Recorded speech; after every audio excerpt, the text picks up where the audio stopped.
नाज़रीन, 25 जुलाई 2021 को आज़ाद कश्मीर में जब इंतखाबात हुए तो पूरे पाकिस्तान ने देखा कि उन इंतखाबात की जो गहमा गहमी थी वो अपनी जगह पूरे उरूज पर थी। और इन इंतखाबात से पहले जो इंतखाबी रैलियां थी, जलसे थे, जिनमें मरियम नवाज हमें नजर आई खिताब करते हुए, जिनमें हमें बिलावल भुट्टो खिताब करते हुए नजर आए, जिनमें हमें वजीर आजम इमरान खान खिताब करते हुए नजर आए।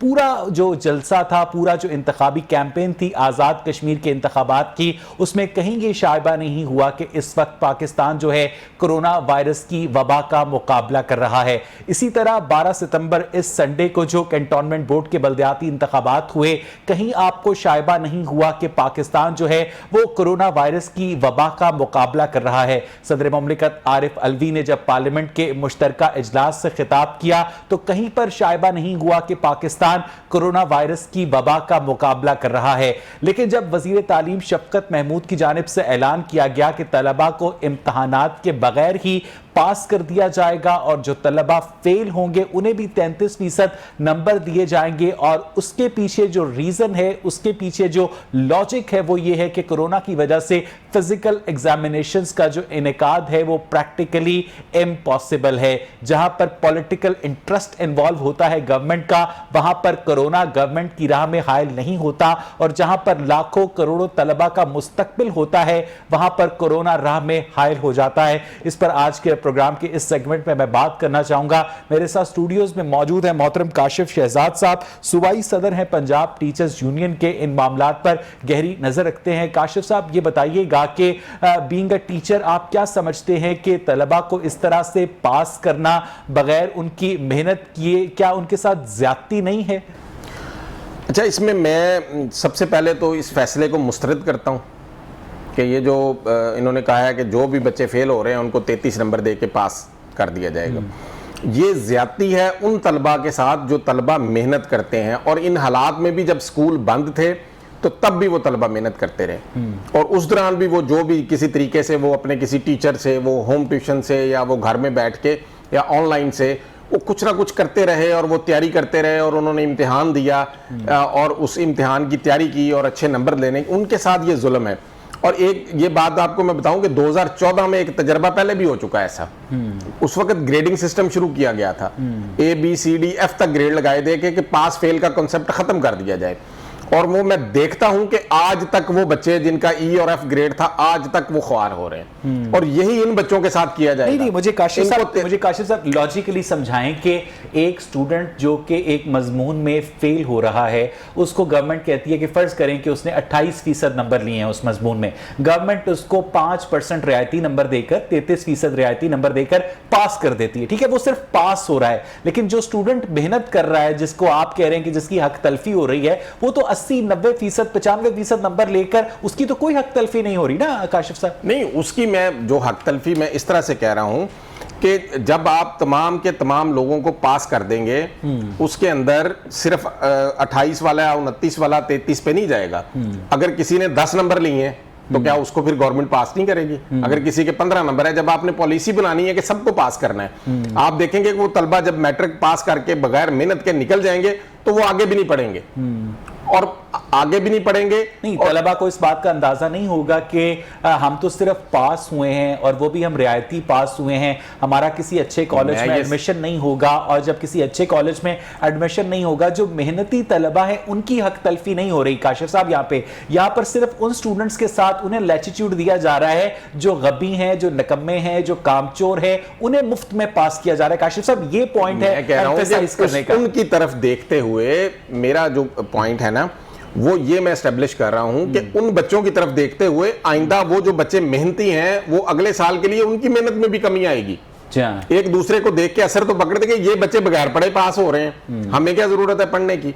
इस वक्त जो बच्चा क्लास में आ रहा है, जो पिछले साल प्रमोट हो गया बगैर किसी इम्तिहान के, हम क्लास में खड़े होकर पढ़ाते हैं ना, हमारे मिनिस्टर साहबान को कहें ना 2-3 दिन हमारे साथ खड़े हों और क्लास में पढ़ाएं उन बच्चों को लिखना तक भूल गया हुआ है। ये जुल्म हो रहा है उन बच्चों के साथ। आप प्रोग्राम शुरू होने से पहले आपने मुझे एक आंसर शीट की कुछ झलकियां दिखाई, वो भी काफी मज़ाक़ा खेज थी काशिफ साहब।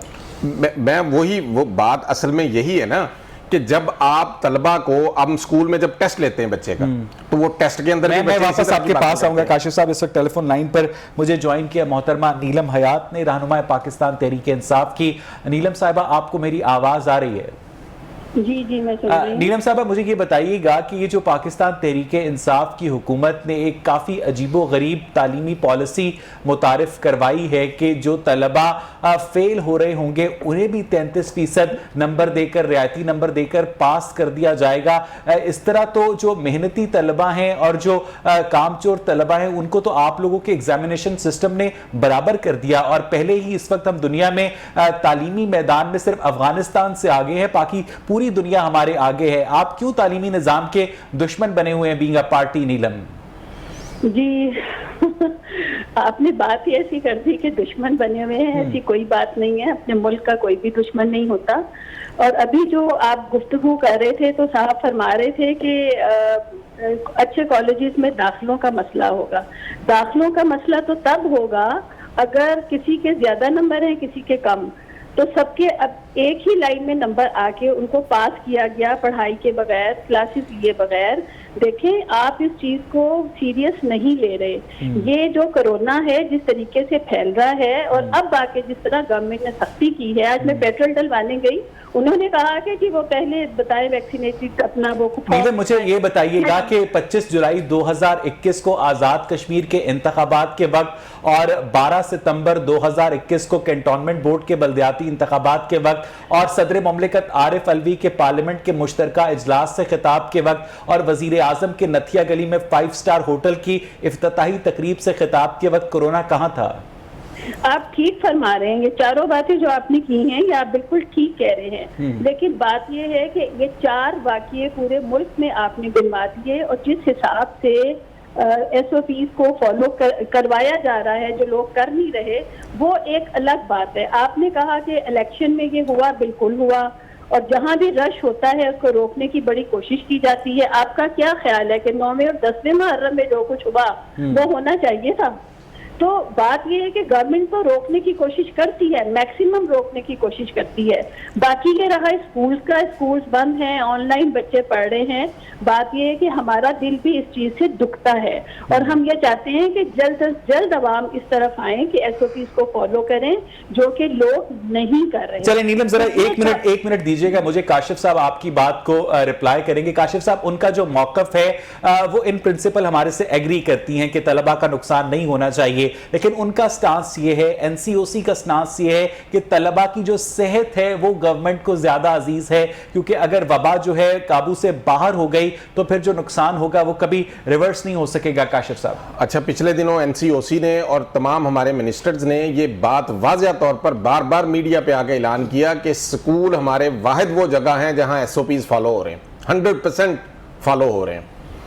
तो आप कितने अरसा, जब एक मसला अब आ गया, एक वबा ऐसी है, अल्लाह ताला उससे महफूज रखे सबको, आप जब तमाम हमारे असातिज़ा किराम जो है उनकी वैक्सीनेशन हो चुकी है, तो आप कितना अरसा इन तलीमी इदारों को बंद रखेंगे? कितना अरसा बच्चों को बगैर इम्तिहान के प्रमोट करते रहेंगे? ये जो बच्चे 2 सालों में, ये जो नस्ल, ये एक नहीं है, ये पहली क्लास से लेकर आप एक उस्ताद हैं, आपसे बेहतर तारीख कौन जानता होगा कि 1939 से लेकर 1945 तक यूरोप के शहरों पे दूसरी जंग अजीम के दौरान मुसलसल 6 साल बमबारी होती रही, शहर के शहर तबाह होते रहे। उसके बावजूद जो तलबा थे वो स्कूल्स नहीं गए, उनकी जानें बचाने के ऊपर गवर्नमेंट ने ज्यादा फोकस किया, और आज वही यूरोप दोबारा से दुनिया की एक मौशी सुपर पावर बन चुका है। आपको नहीं लगता कि हमें कोरोना को संजीदगी से लेना चाहिए, जिस तरह से नीलम कह रही हैं? काशिफ साहब, अच्छा, बिल्कुल संजीदगी से ले रहे हैं सरकारी इदारे, तमाम स्कूल्स, हमारे असातिज़ा किराम, लेकिन मुझे इस बात की समझ नहीं आती कि जो इम्तिहानात SOPs के साथ होते हैं, पहले ही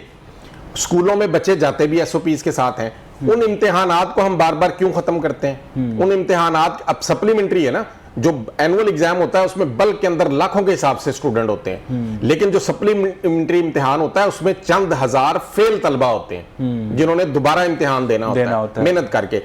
क्या हम चंद हजार तलबा का इम्तिहान उस SOPs के मुताबिक नहीं ले सकते कि आप उन सबको पास कर दें वो बच्चा अगर हो सकता है किसी ने अपनी पोजीशन इंप्रूवमेंट के लिए वक्त रखा होगा, मैं सप्लीमेंट्री में ज्यादा नंबर ले लूंगा, आप 33 नंबर देके उसके साथ ज्यादती नहीं करेंगे। आपने क्या उस बच्चे से पूछा कि आप पास होना चाहते हैं? 74 साल तारीख में कभी किसी हुकूमत ने इससे पहले तो ऐसा नहीं किया ना काशिफ साहब। जाहिर है कोई ना कोई वजह ही होगी जिसकी वजह से 2014 में मैंने आपको पहले भी बताया कि ए से एफ ग्रेड तक पास फेल का सिस्टम खत्म किया गया था और उस साल भी तबाही हुई बच्चों के साथ, और वो बच्चे अभी तक रुल रहे हैं। और यही काम अब हो रहा है। ये बच्चे सारी जिंदगी इनका रिजल्ट कार्ड जो देखेगा, इनके जो नंबर्स देखेगा या किसी नौकरी के लिए अप्लाई करेंगे, हर बंदा इनको सारी जिंदगी तक हर क्लास के अंदर इनके सर्टिफिकेट देखते हुए इनको कहेगा कि अच्छा ये कोरोना वाले बच्चे ने, इन्होंने तो किया ही कुछ नहीं। तो ये एक अलमिया है। मैं ये समझता हूं कि सरकारी तालीमी इदारे खुले भी रहने चाहिए उनके अंदर, क्योंकि एसओपीज फॉलो हो रहे हैं। हाँ, अगर कोई नहीं फॉलो करता तो आप उसको स्ट्रिक्टली उसके साथ डील करें।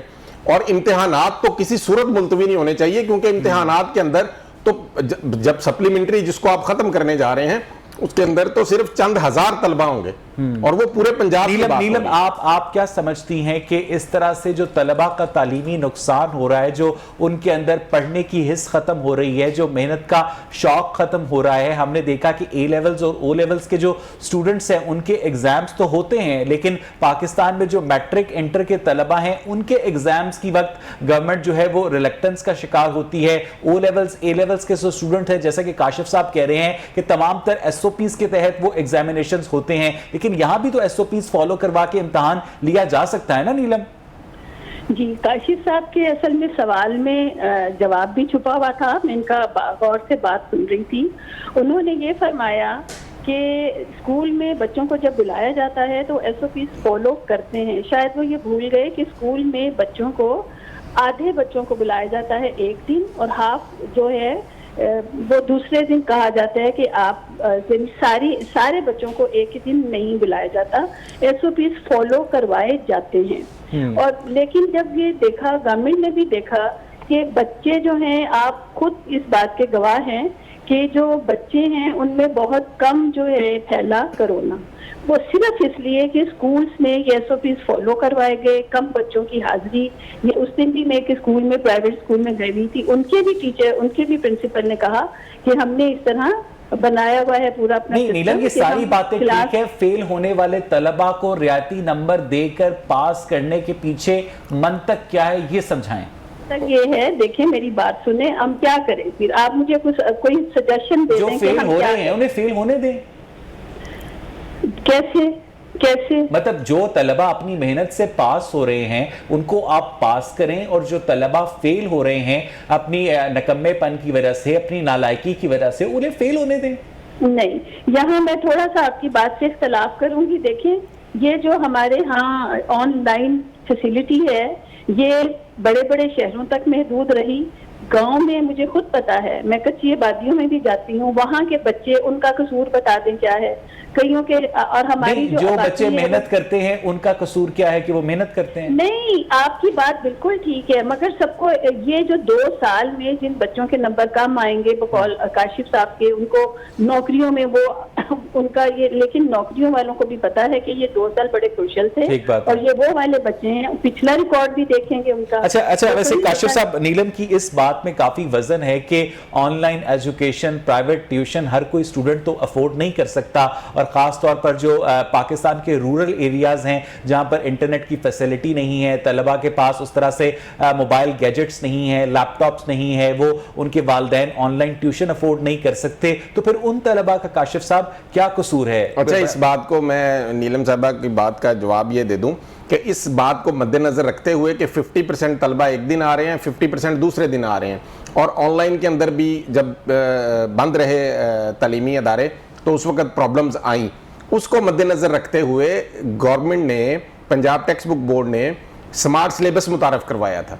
स्मार्ट सिलेबस में से उन्होंने तकरीबन 40% सिलेबस को निकाल दिया था, जो पूरे साल में पढ़ना था उसको कम कर दिया गया था, ताकि बच्चे जो है वो जो ज्यादा अहम चीजें हैं उन पे फोकस करें। मेरा सवाल फिर वही है कि जिन तलबा का एक्सेस नहीं है ऑनलाइन एजुकेशन तक, प्राइवेट ट्यूशन तक, और वो तलबा अफोर्ड नहीं कर सकते, उन तलबा का तालीमी साल जाया होना, उसमें उनका क्या कसूर है काशिफ साहब? नहीं, मैं समझता हूं कि इस वबा के दौरान कसूर तो किसी का भी नहीं है, लेकिन जब आपने तालीमी इदारे खोल दिए हैं, जब आप अब ये 4 दिन बंद रहे हैं और उसके बाद अब दोबारा परसों से खुलने जा रहे हैं तालीमी इदारे, तो तब मुझे ये समझ नहीं आती कि एनुअल पूरे का इम्तिहान लाखों तलबा का पूरे पंजाब में हो गया, जब आप सप्लीमेंट्री में चंद हजार बच्चों की बात करते हैं तब आप कह रहे हैं कि नहीं सप्ली की जरूरत नहीं है, पास कर उस तरह से पीक पर नहीं थी डेल्टा वायरस की ना, ये वजह है काशिफ साहब। नहीं, इम्तिहानात के अंदर मैं तो इस बात से मुझे इख्तलाफ है कि इम्तिहानात किसी सूरत मुलतवी नहीं होने चाहिए। तलबा को जांचने का वाहिद तरीका जो है वो इम्तिहान है, हमारे पास इसके अलावा और कोई तरीकाकार नहीं है। तो आप चंद हजार तलबा को बहुत अच्छे तरीके से ये बड़ा इंपॉर्टेंट पॉइंट है। नीलम, आपको मेरी आवाज आ रही है? जी, मैं नीलम, ये जो काशिफ साहब बात कर रहे थे कि एनुअल एग्जामिनेशन के जो लाखों स्टूडेंट्स हैं उनका इम्तिहान तो गवर्नमेंट ने ले लिया, लेकिन सप्लीमेंट्री एग्जाम जिसमें चंद हजार तलबा है, तब आपको याद आया कि नहीं जी नहीं, ये यहाँ तो कोरोना वायरस है, अब हम इनका एग्जाम नहीं ले सकते। क्यों नीलम? हाँ, ये बात जो है ये जरूर पूछने वाली है।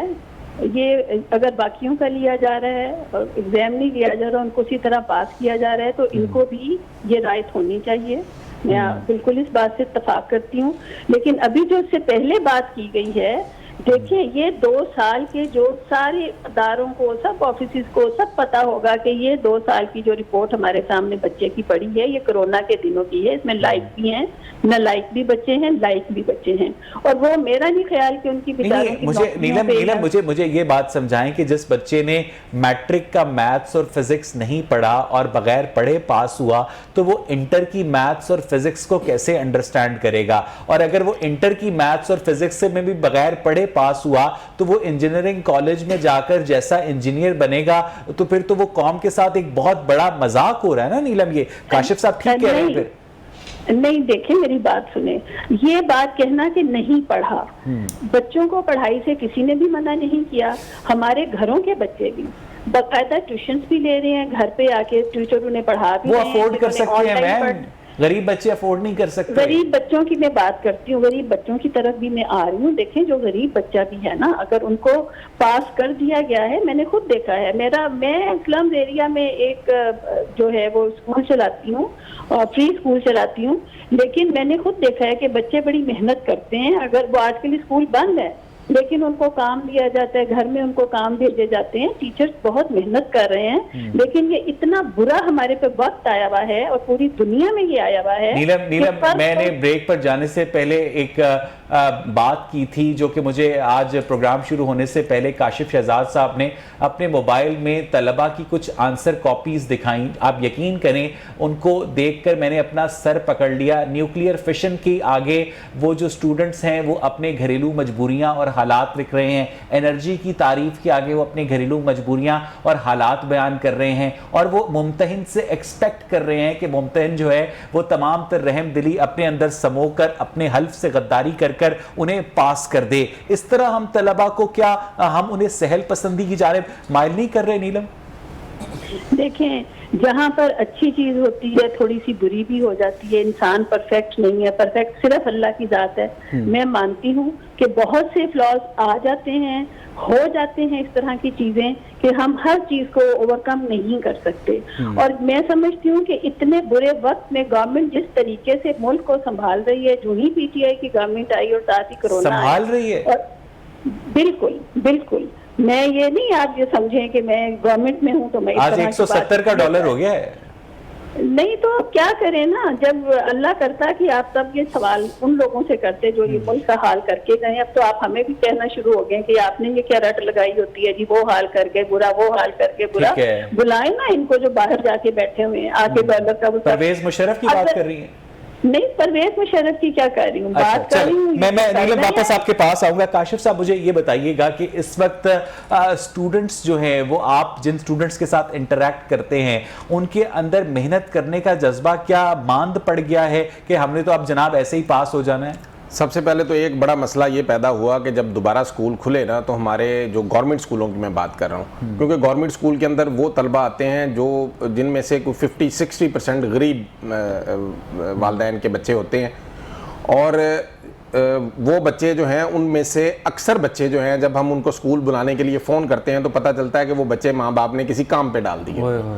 अब जब वो कोई रिक्शा चला रहा है, कोई किसी दुकान पे काम कर रहा है। हम वालदैन से राब्ता करते हैं कि बच्चे को आप वापस स्कूल भेजें, वो कहते हैं बच्चा तो शाम को 300 रुपया दिहाड़ी लेके आ रहा है। टीचर को इतनी पेन लेने की क्या जरूरत है? मुझे नहीं, हमने अपना, हमारे एनरोलमेंट टारगेट्स भी होते हैं, अच्छा, हमने उनको भी पूरा करना होता है, लेकिन जो क्लास आई है उसको हमारी कोशिश तो होती है ना कि जो बच्चा हमारे साथ स्कूल में आ गया उसको हम बाहर ना असातिज़ा के निकालें। जिम्मे लगाया हुआ है एनरोलमेंट का टारगेट पूरा करना। आपका क्या कसूर कि आपके स्कूल में कितने तलबा आ रहे हैं, कितने जा रहे हैं? आपका काम तो क्लासरूम में जाकर पढ़ाना है, आपका काम इलेक्शन के अंदर वोट डलवाना, आपका काम एनरोलमेंट पूरी करना। ये क्या आप टीचर्स हैं, क्या है? इसके अलावा हमारे जिम्मे और भी बहुत कुछ है। डेंगू की ड्यूटी सरकारी है, जलसों में एहसास सर्वे हाजिरियां की लगाना ड्यूटी है। एहसास सर्वे, मैं आपको यहाँ बात आपने कर दी तो मैं बता दूं कि इस वक्त भी जब से स्कूल खुले थे, ये बंद होने से पहले भी हमारा 40% स्टाफ जो है वो एहसास सर्वे की ड्यूटी कर रहा है, टीचर्स। और वो स्कूलों में नहीं आए पिछले जितना अरसा भी खुले रहे हैं। जी हाँ, हमारे और कंप्यूटर फैसलाबाद में टीचर्स तो हैं, कुछ टीचर्स जो है वो कोरोना वैक्सीन के इंजेक्शंस भी लगा रहे हैं। ऐसे ही है। और हमारे जो कंप्यूटर टीचर्स हैं वो स्कूल में डेंगू की तस्वीरें उन्होंने 30 हर दिन भेजनी है बना के। कारकर्दगी ऐप आ गई है, HRMS ऐप है, सिस ऐप है, वो सारा दिन वो कहते हैं ये काम ज्यादा जरूरी है, पढ़ाने को छोड़ें आप। ठीक, बहुत बहुत शुक्रिया काशिफ शहजाद। नीलम हयात हमारे साथ ही रहेगा। नाज़रीन, मुझे यहाँ पर एक ब्रेक लेनी है और जब हम ब्रेक से वापस आएंगे तो प्रोग्राम के अगले सेगमेंट की जाने बढ़ेंगे। Stay with us.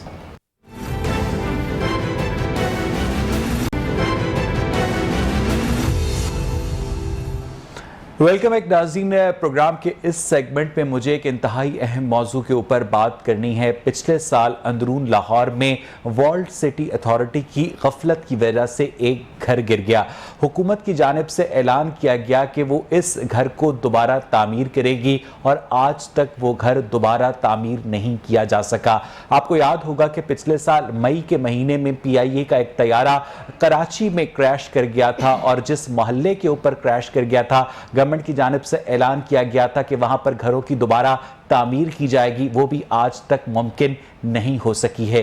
अब लाहौर में चिंची रिक्शों के सफाई का ऐलान किया गया है और कहा गया है कि ये मामला रोड सेफ्टी अथॉरिटी के सुपुर्द किया गया है और गवर्नमेंट ने दावा किया है कि हम 4 लाख बेरोजगार होने वाले चिंची रिक्शा ड्राइवर्स को मुतबादिल रोजगार फराहम करेंगे। वो मुतबादिल रोजगार क्या होगा ये भी नहीं बताया गया और पहले ही गवर्नमेंट जो कि कोरोना की वजह से मुआशी पसमानदगी का शिकार है, 1.5 करोड़ लोग ऑलरेडी नौकरियों से बाहर हो चुके हैं। 4 लाख मजीद बेरोजगारों का इजाफा करना क्या हुकूमत ये चाहती है कि पाकिस्तान का हर बंदा जो है वो सानिया नश्तर के एहसास कफालत प्रोग्राम के तहत सिर्फ और सिर्फ गवर्नमेंट से मांग कर खाने पर मजबूर हो जाए और अगर कोई शख्स इज्जत के साथ अपना रोजगार कमाता है और वो रोजगार ना कमा सके? क्या आपने लाहौर शहर के अंदर या पाकिस्तान के किसी भी शहर के अंदर किसी प्राडो का, किसी मर्सिडीज का, किसी लेक्सस का चालान होते देखा है? बल्कि वो जो ट्रैफिक पुलिस वाले लिफ्टर इस्तेमाल करते हैं उसके अंदर भी इतनी कैपेसिटी नहीं होती कि वो इतनी महंगी गाड़ियों को उठा सके, उनका चालान कर सके। सिर्फ और सिर्फ कानून का बेईमाना और जालिमाना इतलाक गरीबों के ऊपर करना, मोटरसाइकिल सवारों के ऊपर करना, मिडिल क्लासियों के ऊपर करना, चिंची रिक्शा ड्राइवर्स के ऊपर करना, ये कहां का इंसाफ है? और खासतौर पर ये जो चिंची रिक्शे लाहौर से खत्म करके हुकूमत जो है बेरोजगारों की एक नई फौज जफर मोज शुरू करने जा रही है, उसके ऊपर मैं बात करना चाहूंगा। मेरे साथ स्टूडियोज पे मौजूद हैं मोहतरम जीशान अकमल साहब, मरकजी जनरल सेक्रेटरी हैं रिक्शा यूनियन के। जीशान साहब, ये बताइएगा कि पहले ही बेरोजगारी है और गवर्नमेंट की कहती है कि अब हम ये चिंची रिक्शे भी खत्म कर देंगे, क्या कहते हैं आप? बिस्मिल्लाहिर्रहमानिर्रहीम। सबसे पहले तो मैं आपको बता दूं कि लाहौर शहर में इस वक्त 65,000 के करीब चिंची रिक्शा जो रजिस्टर्ड है और ये तकरीबन आप अगर इनके ख़ानदानों को गिने ना, ये 4 लाख नहीं तकरीबन 10 लाख ख़ानदान में बनता है। इनसे लेके चिंची रिक्शा ड्राइवर, फिर इसके मैकेनिक, फिर इसके मेकर, तमाम लोगों, फिर ये पूरी एक इंडस्ट्री है चिंची रिक्शे की भी, जिसको ये बंद करने से तकरीबन 10 लाख ख़ानदान जो बनता है वो बेरोजगार हो जाएगा। आगे हुकूमत कौन से लोगों को जो उन्होंने 1 करोड़ नौकरियां देनी थी वो दे दी हैं क्या? 50 लाख घर भी नहीं दिए, 50 लाख घर दे दिए हैं क्या? जो और ये जो पहले ही नौकरियां नहीं दे रहे, पहले ही रोजगार नहीं है, जो और लोगों का छीनने के लिए निकले हुए हैं। फिर दूसरी बात मुझे ये बताएं कि इतने बड़े शहर लाहौर में क्या पब्लिक ट्रांसपोर्ट पहले मौजूद है? कोई पब्लिक ट्रांसपोर्ट ही नहीं मौजूद है। LTC ने जो 400 बसें देनी थी लाहौर शहर के अंदर, क्या उसमें कोई एक भी बस मौजूद है? जो चल रही थी वो भी उन्होंने उठा के कबाड़ को दे दी। तो गुजारिश ये है कि खान साहब पहले इनको मुतबादिल कोई अगर रोजगार आप दे रहे हैं वो दे दें, बेशक इसको बंद कर दे लाहौर शहर से। नहीं, लेकिन ज़िशान साहब मैं आपकी सारी बातें समझ रहा हूं, लेकिन ये भी तो कहिएगा ना कि इन चिंगची रिक्शों की वजह से 12-14 साल के लड़के जिस तरह से ये चिंगची रिक्शे चला रहे होते हैं और करतब दिखा रहे होते हैं, रेसे लगा रहे होते हैं, बहुत सारे एक्सीडेंट्स होते हैं, वो उसकी तरफ आपकी कोई नजर नहीं जाती ज़िशान साहब? देखिए जी, जो कानून की खिलाफ वर्जी करता है उसके ऊपर उसके बिला इम्तियाज कार्रवाई होनी चाहिए, वो बेशक मैं ही क्यों ना हूं। आप कार्रवाई उस पर करें जो लोग कानून की खिलाफ वर्जी कर रहे हैं। फिर सुबह सुबह आपने देखा होगा, आप लोग इनको देखे, सुबह सुबह एक ये चिंची ड्राइवर होता है, आते साथ उसने चलान करवाना और सारा दिन वो जैसे मर्जी चलाए। क्या चलान के बाद वो जो होते हैं नुकसानात और जो हादसा वो रुक जाएंगे? जालमाना हजार रुपए का चिंची रिक्शा ड्राइवर का चलान किया जाता है, उसमें LTC सबसे बड़ी मुजरिम है, जो सुबह सुबह आप देख के 6 बजे सुबह नाके लगा के खड़े हो जाते हैं और वो हजार रुपए का इनका चलान। 1000 रुपए तो बेचारा ये गरीब पूरे दिन में कमाता नहीं है। आगे महंगाई इतनी है, आप देखें घी की कीमतें क्या हो गई हैं, आटे की कीमतें क्या हो गई हैं, चीनी की कीमतें क्या हो गई हैं। मैं वापस आपकी तरफ आऊंगा ज़िशान साहब। नीलम, आपको मेरी आवाज आ रही है? जी, आप ज़िशान साहब की बातें सुन रही हैं, जिस तरह से आपकी ट्रैफिक पुलिस एक गरीब चिंची ड्राइवर का हजार रुपए का चालान करती है। 4 लाख लोगों को आप बेरोजगार करने जा रहे हैं। पहले तो बेरोजगार आप लोगों से दिए नहीं गए, क्यों इतना जुल्म कर रहे हैं नीलम आप लोग? आप लोग PTI की गवर्नमेंट को इतना क्रूअल और नहीं, मैं गलत कह रहा हूँ। मैं कभी भी नहीं कहूंगी कि आप गलत कह रहे हैं। मैं खबर पे आपसे बात कर रहा हूँ, मैं अपनी कोई जज्बात आपके साथ नहीं शेयर कर रहा। जी, मैं आपको बताती हूँ बहुत सी गलत फहमियां होती हैं। मे भी कि मुझे कोई किसी चीज का कम पता हो, लेकिन इतना मुझे मालूम है कि चिंची रिक्शा को रेगुलेट किया जा रहा है, बंद नहीं किया जा रहा। और रेगुलेट क्या है, जिसका दिल करता है मुंह उठा के चिंची रिक्शा बना लेता है। और उसमें 12 साल का बच्चा, आप खुद बोले अभी, 12 साल का बच्चा बैठे, घर का बंदा बैठे, लाइसेंस उनके पास होता मैं आपके सामने खबर का मतन पढ़ देता हूँ नीलम। अगर रेगुलेट करने की बात होती तो ये जुमला कभी उसके अंदर ना लिखा जाता कि चिंची रिक्शा चलाने वालों को मुतबादिल जरिया रोजगार फराहम किया जाएगा। अगर ये रेगुलेट करने की बात होती नीलम, ये किन्होंने कहा? ये खबर जो रोड सेफ्टी अथॉरिटी की जानिब से अखबारों को दी गई है, उसमें ये कहा गया है कि जो चिंची रिक्शा चलाने वाले हैं उनको मुतबादिल रोजगार, ऑल्टरनेटिव एम्प्लॉयमेंट प्रोवाइड की जाएगी गवर्नमेंट की जानिब से। इसका मतलब क्या ये नहीं निकलता कि चिंची रिक्शा बंद होने जा रहा है? रेगुलराइजेशन की कोई बात नहीं है नीलम। अच्छा, तो चले इसमें फिर ये भी तो उन्होंने कहा है ना कि मुतबादिल रोजगार देने का जो सोचा जा रहा है, ये कभी भी नहीं होता कि आप अभी जो इन्होंने रेशो निकाली है 60-65 हजार रिक्शा चल रहा है और जो खानदान से पल रहे हैं, तो उससे ये सबको बेरोजगार कर देंगे, ऐसी कोई बात नहीं है। रेगुलेट करें या मुतबादिल रोजगार करें, करना तो उनके लिए कुछ है। कभी हो सकता है कि उठा के लोगों को आप बेरोजगार कर दे। और जहां तक रहा चलान का सवाल, मुझे ये बताइएगा कि मुतबादिल रोजगार क्या प्रोवाइड करेंगे इन्हें? अब ये तो देखिए अभी अनाउंस हुआ है, कुछ अखबारों में खबरें रेगुलेट की लगी हैं, कुछ अखबार में खबर आप ये पढ़ रहे हैं कि हम मुतबादिल रोजगार। अच्छा ज़िशान साहब, अगर गवर्नमेंट जो है इन चिंची रिक्शा ड्राइवर्स को मुतबादिल रोजगार प्रोवाइड करती है तो आप लोग अपने स्टांस से पीछे हट जाएंगे ज़िशान साहब? देखिए, मुतबादिल रोजगार जो है उसमें पहले तो इन्होंने क्या पहले रोजगार दे दिया है।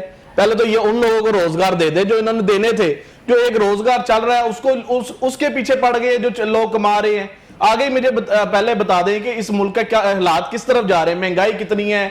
आगे लोग जो बेरोजगार हैं उनको तो रोजगार फराहम करें। जो रोजगार जिनके पास है अब ये उनके पीछे भी पड़ गए हैं। क्या गरीब को मार दे इसी तरह? ये चाहते हैं कि इस मुल्क में गरीब बचे ही ना। नीलम बिल्कुल सही कह रहे ज़िशान साहब कि फेडरल ब्यूरो ऑफ स्टैटिस्टिक्स के मुताबिक पिछले 1.5 सालों में 1.5 करोड़ लोग पाकिस्तान के अंदर बेरोजगार हुए हैं। तो जो ऑलरेडी बेरोजगार हुए हैं उनको रोजगार प्रोवाइड करना चाहिए, या जिनका रोजगार चल रहा है उनसे रोजगार छीनना जो है वो आप लोगों की तरजीह है? नीलम, नहीं, ये बड़ा ही बुरा बना के गवर्नमेंट को पेश किया जा रहा है। जो गवर्नमेंट अच्छे काम कर रही है, बात ये है कि हम अगर करें ना कि ये ऊन का एक गोला है और ये उलझ गया है, इसको हम सिरा कहाँ से ढूंढे, तो फिर तो आप समझें कि सालों साल चाहिए। हमारे जो प्राइम मिनिस्टर साहब हैं, उनके दिल में गरीबों का बहुत दर्द है, और जो ये महंगाई कह रहे हैं, महंगाई इनके लिए भी है उतनी हमारे लिए भी है। 40% महंगाई पूरी दुनिया में हुई है कोरोना की वजह से। बाहर के लोग तक चीख उठे हैं महंगाई से, खाली पाकिस्तान नहीं है। इनको अपने वतन का साथ देना चाहिए, ना कि उन लोगों को खुश करना चाहिए जो आपके मुल्क का ये हाल कर गए। नहीं, चलते रोजगार को आप लोगों से छीन कर आप कह रही हैं कि आप एग्जैक्टली आप कह रही हैं कि ये लोग आपका साथ दें। जो अच्छे काम है वो तो बताए नहीं जा रहे, और ये बताया जा रहा है कि कौन सा अच्छा काम कर दिया पिछले 3 सालों में इन्होंने? कौन सा एक अच्छा काम किया वो इनसे पूछ रहे। मैं खुद ये आज चले मुझे बताए पीटीआई की गवर्नमेंट ने क्या अच्छा काम किया आज तक? 42 रुपए की छोटी डबल रोटी आप लोगों ने 65 रुपए की कर दी। 125 रुपए का डॉलर आप लोगों ने 170 रुपए का कर दिया।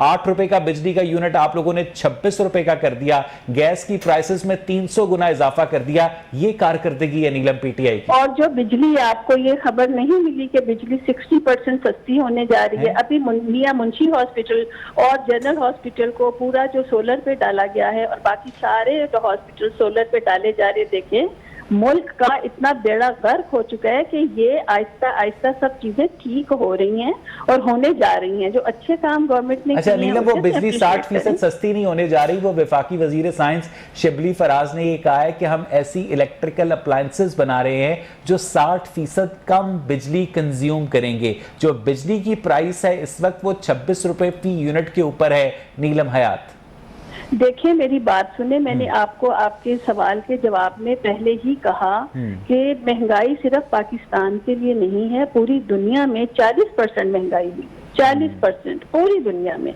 वरना आप एवरेज उठाकर देख लें, मगर हमारा लोग जो है। अच्छा, अगर 40% महंगाई हुई है पूरी दुनिया में और पाकिस्तान के अंदर भी इस वक्त इन्फ्लेशन 13% के ऊपर है खुद आप लोगों के अपने आदादो शुमार के मुताबिक, तो ऐसे में जिस मुंह के अंदर 2 वक्त की रोटी जा रही है, आप लोग वो चिंची रिक्शे के ऊपर पाबंदी लगाकर उनसे वो 2 वक्त की रोटी क्यों छीनना चाहते हैं, जबकि गवर्नमेंट ने ऐसा कोई प्लान अनवेल भी नहीं किया कि हम इन्हें ऑल्टरनेटिव एम्प्लॉयमेंट क्या देंगे? नीलम, इसको तो मैं देख के बताऊंगी। मैंने कहा ना कि जैसे मैंने हमारे घर जो अखबार आता है उसमें न्यूज है कि रेगुलेट कर रहे हैं, आपने मुझे न्यूज बताई कि बंद कर रहे हैं, और मुतबादल रोजगार दे रहे हैं। दोनों चीजें ठीक है। अगर मुतबादल रोजगार दे रहे हैं तो यस देना चाहिए, और अगर रेगुलेट कर रहे हैं तो रेगुलेट करना चाहिए, ना तो उनके नंबर प्लेट्स नहीं।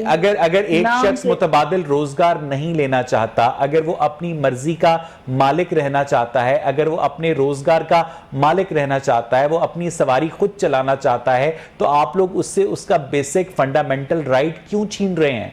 नहीं, बिल्कुल भी ऐसी बात नहीं है, ये सिर्फ अफवाह है। फंडामेंटल राइट्स देने हैं, छीनने नहीं है। बहुत सी ऐसी बातें होती हैं जो सिर्फ गलतफहमी की बिना पर होती हैं। आप यकीन करें कि बिल्कुल हमारे जो प्राइम मिनिस्टर साहब हैं, उनका तो उनका तो ओढ़ना बिछोना पाकिस्तान है, ना उन्होंने बाहर भागना है और ना उन्होंने कोई अपनी दौलत बाहर भेजी हुई है। उनके तो बेटे वहाँ उबर में सफर करते हैं। आपने अभी एक वीडियो वायरल देखी होगी, वो पाकिस्तान में गरीब का दर्द रखते हैं, गरीब का दर्द। अच्छा, गरीब का दर्द रखते हैं। गरीब मरा जा रहा है भूख से, और ये किस तरह का दर्द रखते हैं? वैसे ये बात तो ठीक है कि ज़िशान साहब के उन्होंने एहसास प्रोग्राम के तहत आपको अरबों रुपए डिस्ट्रीब्यूट कराए, आपके लिए लंगर खाने खोले, आपके लिए रात को सोने के लिए मुसाफिर बनाए। मेरी बात सुने, इस मुल्क को लंगर खानों की नहीं कारखानों की जरूरत है। लोग अपने हाथों से कमा कर खाएं। इस तरह के कोई रोजगार के मौके वो पैदा करें। 1 लाख नौकरियां, वो नौकरियां कहां पर है जो खान साहब ने देनी थी? वो घर कहां पर है? और जो महंगाई के, मेरी बात सुने, मैं ज्यादा कुछ नहीं हर दफा रिपीट कर। अच्छा, अगर गवर्नमेंट नहीं मानती, बैन कर देती है ऑल टुगेदर, फिर आप लोगों का क्या राय अमल होगा? पहली बात तो मैं आपको बताऊं कि पहले ही ये एक दफा गवर्नमेंट बैन करके देख चुकी है। इसको आला अदलिया सुप्रीम कोर्ट की वहां से 150 रूट पे बहाली सुप्रीम कोर्ट ने की हुई है इसकी। तो हम अपने एहतजाज का हक भी महफूज रखते हैं, हम सुप्रीम कोर्ट में जाना भी दोबारा अपना हक महफूज रखते हैं कि हम वो वहां पर, अगर सुप्रीम कोर्ट जो है आपकी दरखास्त को एंटरटेन नहीं करती और गवर्नमेंट की पाबंदी को मेंटेन करती है, तो आप लोग क्या करेंगे? देखिए जी, जो हमारी आला अदालत जो है उसके हुक्म की हम अहकामात की तामील करेंगे, लेकिन बात फिर वही है कि इनको मुतबादिल रोजगार फराहम किया जाए, जो उस पर फिर किसी किस्म का एतराज नहीं होगा। रोजगार फराहम किया जाए तो कौन हमें तो मसला है कि जो पहले रोजगार ना छीना जाए, पहले तो बताएं कि रोजगार देंगे क्या इन लोगों को जो इतने लाख खानदान बन रहा है। ये पूरी एक इंडस्ट्री है, आप उन 60,000 लोगों को ना देखें, ये पूरी एक इंडस्ट्री है चिंची रिक्शे। और आपको याद होगा जिशान साहब के गवर्नमेंट की जानिब से शॉपिंग बैग्स पर पाबंदी लगाई गई थी कि बहुत पोल्यूशन फैल रही है। उस पाबंदी का फायदा ये हुआ कि बड़े डिपार्टमेंटल स्टोर्स ने 7 रुपए का लिफाफा फरोख्त करना शुरू कर दिया। लेकिन अगर आप आज भी मंडी जाएं, छोटी दुकानों पे जाएं, तो वो शॉपिंग बैग्स आपको उसी तरह से सर्कुलेट करते नजर आएंगे जिशान साहब। जी बिल्कुल इसी तरह है। तो आप क्या समझते हैं कि गवर्नमेंट जो है इस तरह के इकदाम क्यों करती है जिशान साहब? देखिए, गवर्नमेंट के जो इकदाम हैं हम उनको उस पर अमल करने के लिए मैंने आपको पहले भी बताया कि तैयार हैं, लेकिन आप कोई रोजगार तो मुतबादिल फराहम करें, इनको टेक्निकल जो है कोई कोर्सेज करवाए जाए, इनको किसी तरफ लगाए, जो बच्चे हैं उनको कोर्सेज करवा के रोजगार फराहम किया जाए, जो बड़े हैं उनको मुतबादिल ये आप इस तरह करें ना, ये चिंची रिक्शे एडवांस के तौर पे ले लें और उनको टैक्सियां फराहम कर दें। एग्जैक्टली ठीक है, एडवांस के तौर पे हुकूमत कुछ करे तो सही। नीलम मुझे एक बात बताइएगा कि नीलम मुझे एक बात बताइएगा कि अगर चिंची रिक्शे आप लोग बैन कर देते हैं, आप लोग ऑल्टरनेटिव एम्प्लॉयमेंट भी दे देते हैं, लेकिन जो लोग ये चिंची रिक्शे यूज करते हैं पॉइंट ए से पॉइंट बी पर जाने के लिए, तो उनको क्या किस चीज का नुकसान होगा? वो उन्हें आप लोग क्या प्रोवाइड करेंगे मींस ऑफ ट्रांसपोर्टेशन? क्या वो लोग उड़कर जाएंगे अगर किसी ने अकबर चौक से टाउनशिप जाना हो? नीलम देखिए, जहाँ तक मेरा नॉलेज है, मैंने ये देखा है कि बहुत सी बसेस जो हैं वो बाहर से मंगवा ली गई हैं, और जो अगर चिंची रिक्शा बंद करते हैं, देखिए गवर्नमेंट का काम आवाम को रिलीफ देना है, उनको तंग करना नहीं है।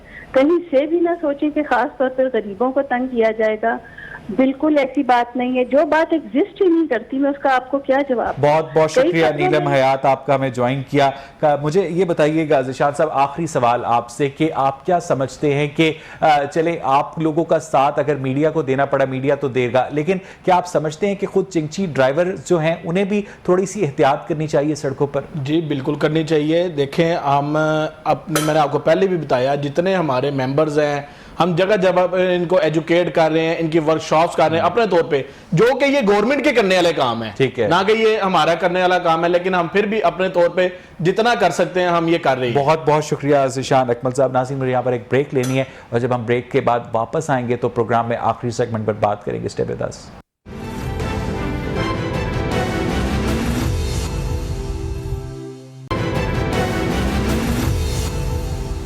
वेलकम एक नाज़रीन। जब वज़ीर आज़म इमरान खान 2018 से पहले ऑपोजिशन में थे तो उन्होंने एक मरतबा ट्वीट करके कहा था कि ये पाकिस्तान क्रिकेट की बदकिस्मती है कि वज़ीर आज़म पाकिस्तान पीसीबी का चेयरमैन अपॉइंट करता है, और अब इसी बदकिस्मती को खुद खान साहब ने रिपीट किया और रमीज़ राजा को पाकिस्तान क्रिकेट बोर्ड का नया चेयरमैन बनाया गया है। रमीज़ राजा ने आते ही 2 गैर मुल्की क्रिकेटर्स मैथ्यू हेडन और वर्नन फ्लाइडर को पाकिस्तान क्रिकेट टीम का कोच मुकर्रर किया है। अब सवाल ये पैदा होता है कि जो पाकिस्तानी टीम के खिलाड़ी ठीक तरीके से अंग्रेजी बोल नहीं सकते, उनके साथ ये गैर मुल्की कोचेस किस तरह से कम्युनिकेशन करेंगे, क्योंकि माजी में भी इस तरह के जो गैर मुल्की कोचेस का तजुर्बा है वो बुरी तरह से नाकाम हो चुका है। मेरे साथ इस सारे मामले पर बात करने के लिए टेलीफोन लाइन पर मोहतरम अब्दुल रऊफ साहब मौजूद हैं, सीनियर क्रिकेटर हैं। अब्दुल रऊफ साहब, मुझे ये बताइएगा कि पीसीबी के नए चेयरमैन रमीज राजा के इस फैसले को आप कैसे देखते हैं?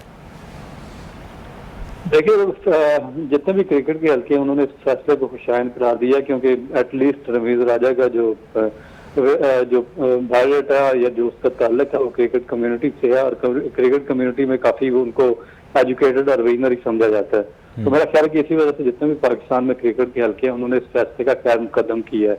मगर अब जो असल प्रॉब्लम सामने आ रही है वो ये है कि अब इस गवर्नमेंट ने 3-3.5 साल बिल्कुल जाया कर दिया, और जो 3-3.5 साल बिल्कुल ही नाअहल किस्म के लोगों को इन्होंने पाकिस्तान क्रिकेट के जो अमूर थे वो हवाले किए हैं। क्योंकि इमरान खान शुरू में हमें बताया करते थे कि मैं 3 चीजें रूट आउट करूंगा पाकिस्तान क्रिकेट बोर्ड से, नंबर 1 करप्शन, नंबर 2 नेपोटिज्म, और नंबर 3 जो मेरिट की जो फराहमी है वो यकीनी बनाना। मगर तीनों में से कोई एक भी चीज इंप्लीमेंट सही तरीके से नहीं हो सकी। ना ही करप्शन पर किसी का एहतसाब हुआ, ना ही नेपोटिज्म का खात्मा हुआ और ना ही सिलेक्शन में मेरिट का बोलबाला हुआ। तो अब ये रमीज राजा पे काफी ज्यादा जिम्मेदारियां आयद होती हैं, क्योंकि पाकिस्तान की जो डोमेस्टिक या इंफ्रास्ट्रक्चर है या ग्रास रूट लेवल है उसको बहुत अच्छे तरीके से समझते नहीं हैं। रऊफ साहब, मेरा सवाल आपसे ये था कि जो रमीज राजा साहब ने 2 गैर मुल्की कोचेज अपॉइंट किए हैं, मैथ्यू हेडन और वर्नन फ्लेडर, मुझे ये बताइएगा कि ये गैर मुल्की कोचेज यकीनन इन्हें उर्दू तो आती नहीं होगी, तो ये पाकिस्तान क्रिकेट टीम के खिलाड़ियों से कम्युनिकेट कैसे करेंगे? देखिए, असल चीज बेसिक समझने वाली है कि इनको अपॉइंट किया क्यों जाता है।